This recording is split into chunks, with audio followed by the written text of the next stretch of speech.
नमस्कार, आप देख रहे हैं हेलो मनी 9। मैं हूं प्रियंका संभव और हर शाम को 4 बजे आपके साथ जुड़ती हूं। पर्सनल फाइनेंस के अलग अलग एस्पेक्ट्स पर हम बात करते हैं। हमारे एक्सपर्ट्स आपको फाइनेंशियल प्लानिंग पर सलाह देते हैं। थर्सडे यानी गुरुवार को हम रियल एस्टेट के टॉपिक पर बात करते हैं।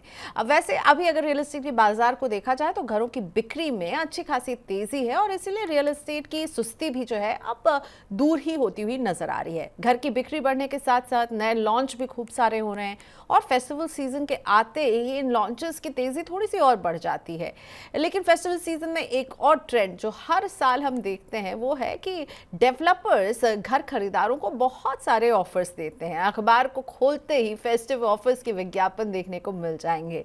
तो आज हम यही बात करने वाले हैं कि फेस्टिव सीजन में नए घर खरीदारों को किस तरह के ऑफर्स मिल रहे हैं, क्या सिर्फ ऑफर देखकर आपको घर खरीदना चाहिए, इन ऑफर्स को कैसे बिल्डर पास ऑन करते हैं बायर को। इन सब पर बात करने के लिए मेरे साथ जुड़ रहे हैं लाइसेंस फोरास के फाउंडर और MD Pankaj Kapoor ji. Thank you so much Pankaj sir, it's always a pleasure talking to you. Real estate को आप जितने क्लोजली समझते हैं और हमें आपने जितना सिखाया है और अभी भी हम आपको जब भी लाते हैं शो में तो कुछ ना कुछ नया जरूर सीखते हैं। सो अगर आप भी पंकज जी के नॉलेज का फायदा उठाना चाहते हैं तो प्लीज अपने सवाल लाइव भेजिए। और कैसे भेज सकते हैं आप अपने सवाल? आप हमें व्हाट्सएप कर सकते हैं 9311121874 पर, या आप हमें ईमेल कीजिए money9query@tv9.com पर। और अगर लाइव जुड़ रहे हैं यूट्यूब पर हमारी बातचीत सुन के आपके मन में जैसे कोई सवाल आए ना तो टॉप चैट बॉक्स में आप अपना लाइव सवाल भी हमें भेज सकते हैं। तो फोकस हमारा रहने वाला है फेस्टिवल सीजन के इन ऑफर्स के बीच में। जब आप अपने आप को पाते हैं और नया घर खरीदने की तैयारी कर रहे हैं, क्या करें और क्या ना करें। Pankaj sir, welcome to money 9 once again. अभी तो हम देख रहे हैं कि घर खरीदारी का ट्रेंड जो है अच्छा चल रहा है। Buyers are back into the market और डेवलपर्स को भी उम्मीद है कि ये त्योहारी सीजन बहुत अच्छा आएगा। तो ऐसा लग रहा है आपको क्या कि ये जो तेजी है इसके बीच में नया घर खरीदने वालों को पहले की तरह जो डील और ऑफर्स मिलते थे वो नहीं मिल रहे हैं इस समय? मिल रहे हैं और सप्लाई भी बढ़ती चली जा रही है कि अगर आप पिछले साल देखिए तो हाईएस्ट एवर न्यू लॉन्चेस हुए और ये न्यू लॉन्चेस में कमी कहीं नहीं दिख रही है। हर शहर के अंदर बढ़ बढ़ के न्यू लॉन्चेस हो रहे हैं और जो सप्लाई बढ़ गई है उसका एक प्रेशर है बिल्डर्स के ऊपर कि उनको अपनी सेल्स मेंटेन करनी है। अभी रेरा के आ जाने के बाद जो पुराने स्टाइल का जो मार्केट था वैसा नहीं रहा है। तो आज अगर प्रोजेक्ट की इकोनॉमी को मेंटेन करना है तो उसको एक रेक्विजिट कैश फ्लो मेंटेन करने के लिए उन्हें सेल्स की तरफ फोकस करना पड़ता है बिल्डर्स को। और यही कारण है कि आपको प्राइस भी प्रोडक्टिव मिलता है, ऑफर्स भी अच्छे मिलते हैं और न्यू लॉन्चेस इसके लिए आ रहे हैं क्योंकि डिमांड है मार्केट में। कंज्यूमर मार्केट में उतर के आया हुआ है कोविड के बाद से और ये कंटिन्यूअसली मेंटेन्ड मोमेंटम है। और यही कारण है कि एक प्रोडक्टिव स्टेट में है रियल एस्टेट मार्केट, जहाँ पे बायर भी खूब सारे हैं और सेलर्स भी खूब सारे हैं। Okay right. सो यानी एक अच्छा दौर है ये रियल एस्टेट के लिए। अब तो जब मैं देख रही थी एड्स देख रही थी डेवलपर्स के और फ़ोन पर भी लगातार मैसेज आते रहते हैं, तो हमने देखा कि घर खरीदने के लिए कोई वुडवर्क प्रॉमिस कर रहा है, कोई एलईडी टीवी दे रहा है, कोई फ्रिज दे रहा है, कोई कार दे रहा है, डिस्काउंट है, कैशबैक है। इन डिस्काउंट्स में कितनी हकीकत होती है और इन फ्रीबीज के आधार पर क्या आपको लगता है कि वाकई में जो फ्रीबीज वादे किए जाते हैं वो मिलते हैं? देखिए, जब जैसे टीवी दे देना और फ्रिज दे देना और एसी दे देना जो है ना, बहुत ज्यादा कॉस्टली आइटम्स नहीं है। अगर आप घर के अपेक्षा में देखिए कि एक घर है जो अगर 70 लाख 80 लाख रुपए का है, तो अगर अगर टीवी फ्रिज की बात करते हैं तो वो करीब 1 लाख 2 लाख रुपए के अंदर आ जाता है। तो परसेंटेज इम्पैक्ट बहुत कम रहता है, लेकिन एक एक एक लुभावना ऑफर रहता है क्योंकि कंज्यूमर उससे थोड़ा सा पोलराइज हो जाता है और इंक्लाइन हो जाता है। बट ज्यादातर जो अच्छे हमें इंसेंटिव्स और डिस्काउंट दिखाई देते हैं वो है कि सब्सिडाइज इंटरेस्ट रेट, जो बैंक के साथ रिलेशनशिप कर करके जो न्यू लॉन्चेस हो रहे हैं और न्यू सप्लाई आ रही है, वहाँ पे बिल्डर लेसर इंटरेस्ट रेट के ऊपर ऑफर दे रहे हैं। 2 साल 3 साल का इंटरेस्ट रेट जो है वो सब्सिडाइज लेवल के ऊपर हो जाता है। दूसरी बात है जीएसटी है, उसका वेवर मिल जाता है। आपका स्टैम्प ड्यूटी, रजिस्ट्रेशन, ये जो कॉस्ट होती है ये 5 से 7% और अप टू 10% तक होती है। तो अगर आप ओवरऑल आस्पेक्ट में देख लीजिए कि अगर एक 60 लाख का घर है तो आपको 6 से 7 लाख रुपए तक का बेनिफिट मिल जाता है। तो वो ओके। 10%। तो आपको ये देखना है कि आपका जो जो आपकी फ्रीबीज हैं वो एक्चुअली मॉनेटरी एस्पेक्ट्स में कितने रुपए में कन्वर्ट होती है। तो उसको देख के आप अट्रैक्ट हो सकते हैं। लेकिन कोई एक आदमी चांदी का सिक्का दे रहा है या फिर सोने का सिक्का दे रहा है जिसकी इतनी ज्यादा वैल्यू नहीं अगर दिखाई देती है कि 1 करोड़ 2 करोड़ के फ्लैट के अगेंस्ट में, तो वहां पे उतना मूवमेंट जो पोलराइजेशन आपको होता हुआ नहीं दिखाई देता है। हालांकि कंज्यूमर को लुभाने के लिए जो है ना बिल्डर ये सब ऑफर करते हैं। लेकिन जो आज के दिन सबसे अट्रैक्टिव ऑफर्स है वो स्टैम्प ड्यूटी, जीएसटी और इंटरेस्ट में सब्सिडी जो बिल्डर स्कीम लेकर के आते जो हैं। सीधा सीधे आपके पैसे बचा सके, मतलब आपको दिख रहा हो कि इसमें मॉनेटरी गेन आपको मिल रहा है। अब पंकज सर, क्या ऐसा पॉसिबल है कि अगर कोई घर खरीदने जाता है और डेवलपर उसे बहुत सारे ऑफर्स दे रहा हो, वो कहे कि भाई आप ये छोड़ दीजिए ये सारे ऑफर्स, मुझे इसके बजाय मॉनेटरी बेनिफिट चाहिए और आप घर की कीमत में मुझे थोड़ा डिस्काउंट दे दीजिए, क्या इस तरह मतलब फ्रीबी को वो डिस्काउंट में कन्वर्ट कर सकते हैं क्या buyer? I am saying that एक निगोशिएशन का स्पेस तो थोड़ा बहुत रहता है। लेकिन मुझे मेरा अपना एक्सपीरियंस ये रहा है कि ज्यादातर बिल्डर्स जो हैं वो ऐसे एक्सेप्ट नहीं करते हैं। और उसका कारण क्या होता है कि ये जो फ्रीबीज और बाकी चीजें होती हैं उनके प्राइस में एम्बेडेड होती है। तो अगर अगर उन्होंने पिछला घर बेचा है जो इंक्लूसिव कॉस्ट के लिए है और आप बोलते हैं कि हमको ये हटा दीजिए और कम करके दीजिए, तो अगर उनका रजिस्ट्रेशन में प्राइस कम होता हुआ दिखाई देता है क्योंकि अब डेटा बहुत इजीली अवेलेबल है, तो उनके प्रोजेक्ट के ऊपर इम्पैक्ट होता है। एज्यूमिंग किसी इन्वेस्टर को उन्होंने इंक्लूसिव कॉस्ट में बेचा है और बाद में आपको रिड्यूस प्राइस में अगर वो बेचते हैं तो दूसरा इन्वेस्टर जो है वो फील करता है कि ही वॉज चीटेड और समथिंग लाइक दैट। तो मुझे लगता है कि ये ज्यादातर डेवलपर इस तरीके का इंकरेजमेंट नहीं करते हैं। बट फिर भी आज बायर्स मार्केट है, developers wants to sell and तो आप निगोशिएट कर सकते हैं, आप अपनी डिमांड सामने रख सकते हैं। Depending upon builder to builder and micro market to micro market जो है ये फैसिलिटीज अवेल हो सकती है। त्योहार का जब सीज़न होता है, लोग नवरात्र में अपने नए घर में शिफ्ट करना चाहते हैं, शुभ मानते हैं, दिवाली में लोग शिफ्ट करना चाहते हैं। तो अगर कोई फेस्टिवल सीजन में घर खरीदने की तैयारी कर रहा है and given the condition, given the market mood, आपको क्या लगता है, रेडी टू मूव इन घर खरीदना चाहिए या अंडर कंस्ट्रक्शन फ्लैट लेना चाहिए? क्योंकि हमने पहले देखा है कि अंडर कंस्ट्रक्शन प्रॉपर्टी को लेकर लिटिगेशन, बिल्डर का कुछ बोलना और वो वादा पूरा नहीं करना, ऐसे बहुत सारे प्रॉब्लम्स खड़े हुए हैं। तो आप क्या कहेंगे, झंझट से बचना है तो ready to move in flat लें क्या? और रेडी टू मूव इन उस तरह की सप्लाई है क्या बाजार में कि रेडी टू मूव इन को देखिए, केटर रेडी टू कर? मूव इन जो बिल्डर की सप्लाई होती है वो 7 से 10% के बीच में होती है, बहुत ज्यादा सप्लाई नहीं होती। क्योंकि बिल्डर्स जो है वो ओवर द कंस्ट्रक्शन पीरियड में प्रोजेक्ट बेचता रहता है। अगर उसके पास रेडी टू मूव इन बहुत सारी सप्लाई है, इसका मतलब उसका प्रोजेक्ट ठीक नहीं काम कर रहा है। ओह। उसकी उसकी डिमांड कम है और बाकी सारी चीजें। तो रीसेल मार्केट में आपको रेडी टू मूव इन बहुत सारी मिल जाती है। जो पुराने इन्वेस्टर्स हैं या फिर जो घर अपना अपग्रेडेशन कराना चाहते हैं वो बेचते हैं। तो ज्यादातर तो प्राइमरी मार्केट में जो बिल्डर की सप्लाई है उसमें 8 से 10% स्टॉक रेडी रहता है। और ये हिस्टोरिकली रहता है कि आज के दिन अगर मेरे पास मुंबई के अंदर 3 लाख 3.5 लाख यूनिट की अनसोल्ड स्टॉक है, तो अगर आप ready to move in stock देखेंगे तो आपको 70 से 80 हजार यूनिट से ज्यादा नहीं मिलेगा ऑल इंडिया लेवल के ऊपर। और मुंबई के अंदर देखेंगे तो 30-35 हजार के से ज्यादा यूनिट आपको अनसोल्ड जो है वो रेडी टू मूव इन नहीं मिलती है।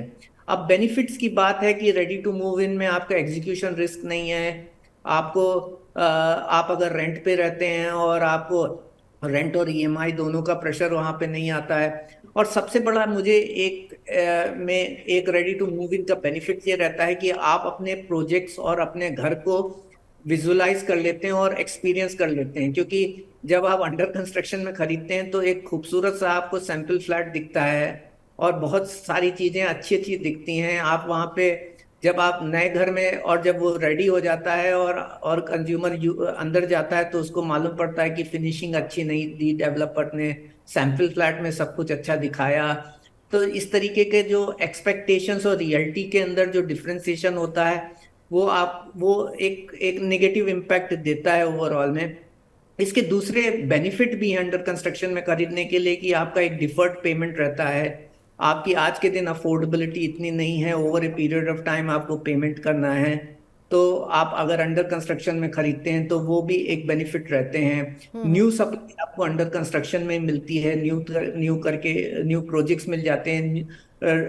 रेडी में आपको जीएसटी का पेमेंट नहीं करना होता है, अंडर कंस्ट्रक्शन में जीएसटी का पेमेंट करना होता है। रेडी सप्लाई थोड़ी आपको कॉस्टली मिलती है उस माइक्रो मार्केट में, क्योंकि प्राइस बढ़ जाता है। अंडर कंस्ट्रक्शन डिस्काउंट जो बिल्डर देते हैं वो नहीं मिलते हैं। तो अलग अलग पैरिटीज हैं।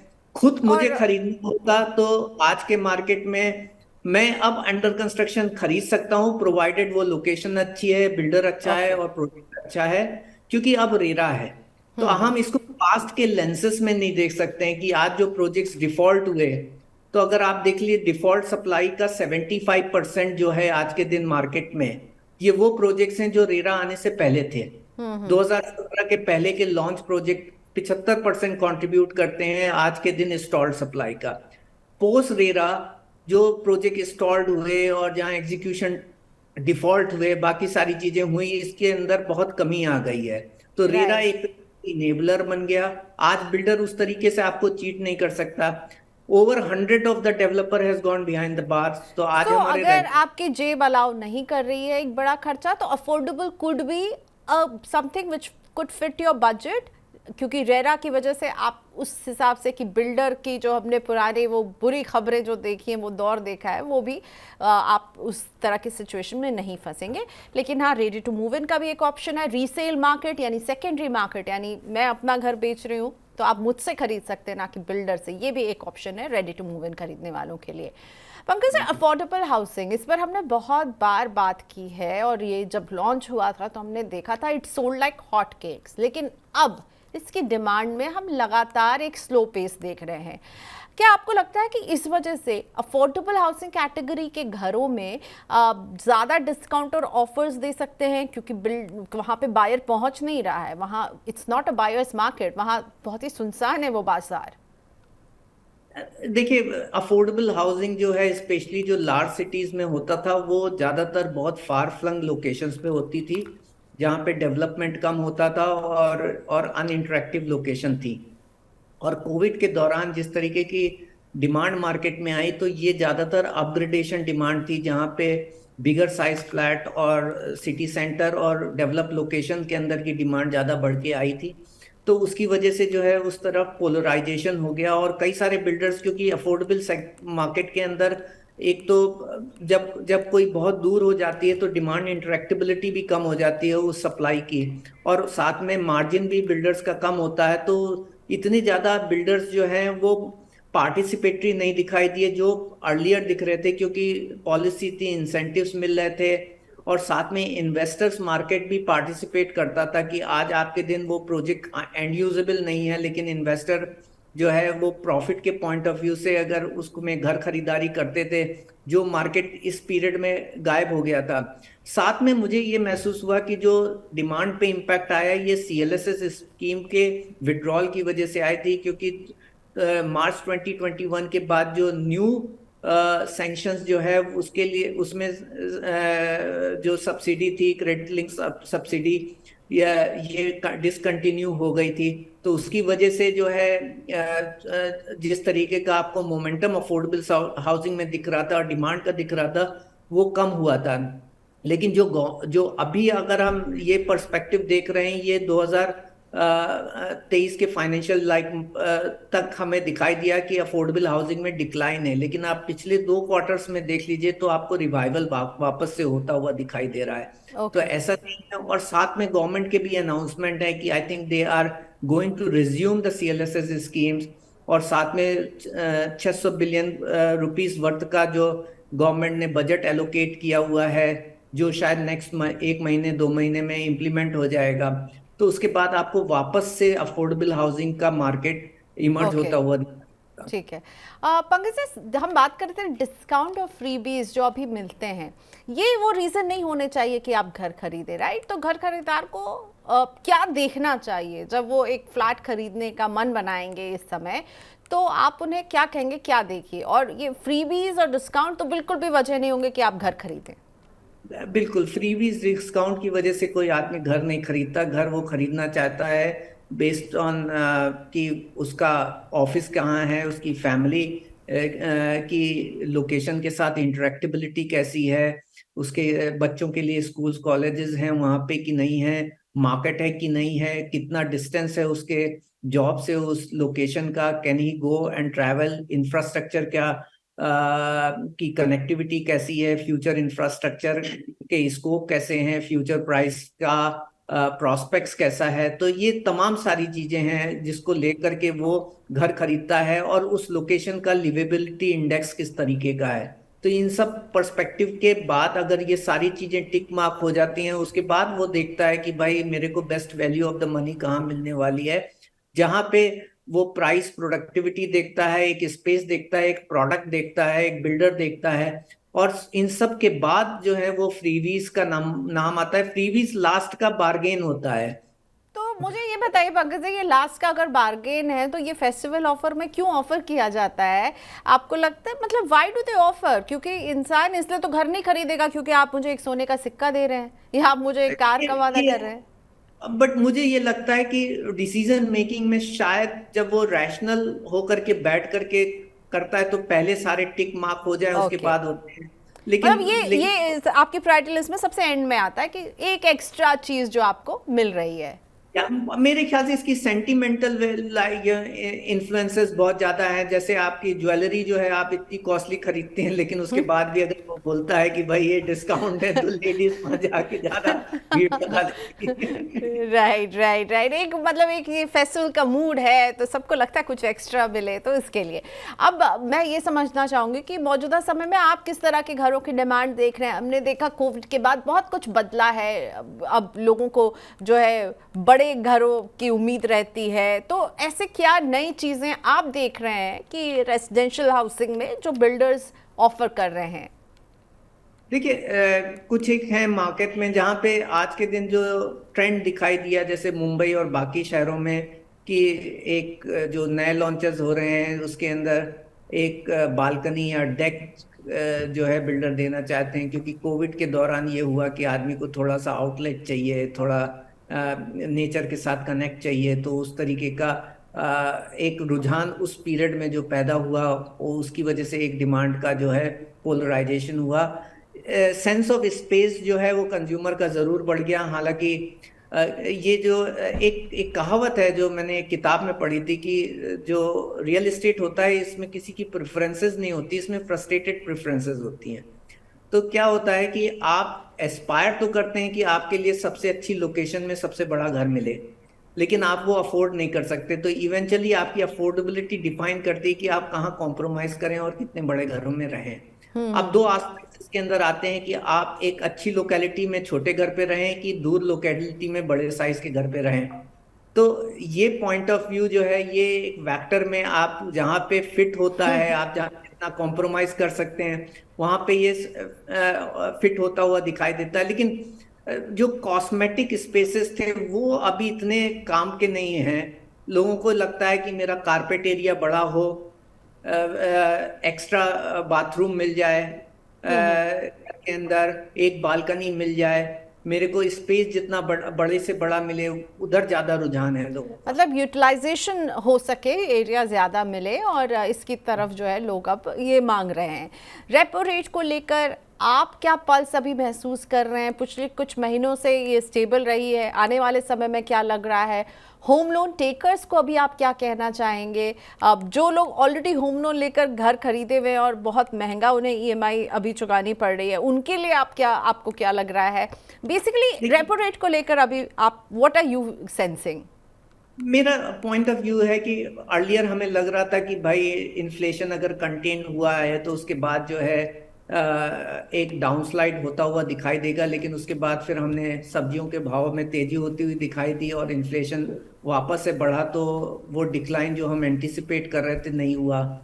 अब हम वॉर का सिनेरियो देख रहे हैं, क्रूड ऑयल की वैल्यू बढ़ती हुई दिखाई दे रही है, तो मुझे लग रहा है कि आगे आते वक्त समय में हो सकता है कि इन्फ्लेशन वापस से एक मार्केट में इम्पैक्ट होता हुआ दिखाई देगा। तो मुझे लग रहा है कि ये इस लेवल पे मेंटेन करेगा, और अगर थोड़ा बहुत ऊपर बढ़ा भी तो मुझे नहीं लगता कि उसका इम्पैक्ट हाउसिंग की डिमांड के ऊपर है, क्योंकि हम 7%, 9.5% के लेवल तक आ गए। और मुझे ऐसा नहीं दिया कि इंटरेस्ट रेट्स में जो है बहुत बड़ा इम्पैक्ट है। May be in the affordable segment थोड़ा बहुत इम्पैक्ट था, लेकिन वो सब्सिडी, वो अगर हम क्रेडिट लिंक सब्सिडी और बाकी चीजें अगर एम्प्लॉय कर दें, और पुराने वाले स्कीम्स जो गवर्नमेंट की थी वो अगर हम वापस से इम्प्लीमेंट कर दें, तो शायद वो इम्पैक्ट को भी जो है वो हम नलीफाई कर देंगे। तो और मेरा पॉइंट ऑफ व्यू है कि जो प्रिवेलिंग इंटरेस्ट रेट्स हैं उसके बेसिस पे घर खरीदार अपना घर का डिसीजन नहीं लेता है, क्योंकि आप 15 साल के लिए अगर लोन ले रहे हैं तो 15 साल की साइकिल में ऐसे उतार चढ़ाव इंटरेस्ट रेट्स के होंगे। आज घर लोग बाग इसलिए खरीद रहे हैं क्योंकि बिल्डर बेचना चाहते हैं, आपको प्राइस दे रहे हैं, डिस्काउंट दे रहे हैं, आपको अच्छा घर मिल रहा है और प्राइस में प्रोडक्टिविटी है। यहाँ से आपको एक प्राइस में अपसाइड दिख रहा है। जब वो घर नहीं खरीद रहे थे तब ये था कि बिल्डर की कोई रेगुलेशन नहीं था, डिफॉल्ट हो रहे थे, प्राइस करेक्शन का रिस्क था, अच्छी चॉइस के घर नहीं मिल रहे थे।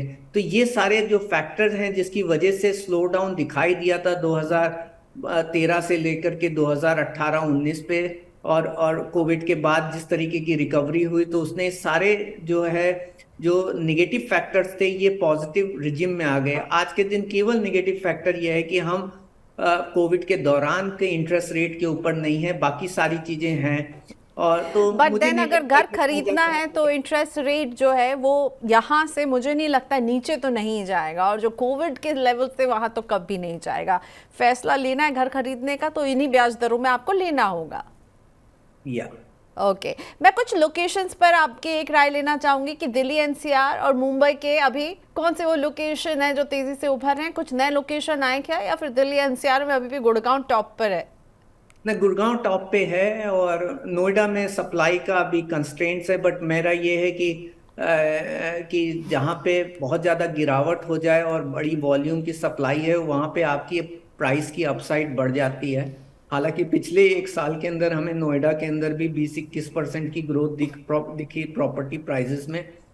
तो मेरा ये है कि मैं ऐसा मार्केट नहीं देख रहा हूँ ज़्यादा शहरों के अंदर जहाँ पे प्राइस स्पेकुलेटली बहुत हाई हो गया, और जहाँ पे जो है प्राइस पे इम्पैक्ट होगा। तो आप नोएडा भी कंसीडर कर सकते हैं, बट नोएडा में आप ये देखिए कि वो बिल्डर की प्रोजेक्ट जो है अगर रेडी है या फिर रेप्यूटेड डेवलपर है और लोकेशन हैबिटेबल है, तो आप वहाँ घर खरीद सकते हैं।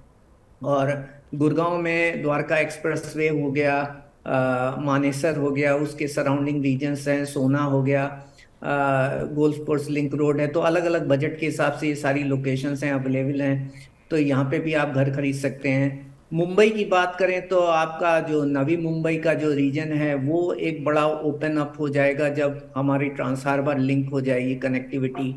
और जो वेस्टर्न सबअर्ब के जो एक्सटेंडेड रीजन्स हैं, जैसे जो कोस्टल रोड और मेट्रो की कनेक्टिविटी के साथ से जो ज़्यादा कन्वीनियंट हो जाएंगे, वहाँ पे ग्रोथ के प्रोस्पेक्ट्स आपको ज़्यादा होते हुए दिखाई देंगे।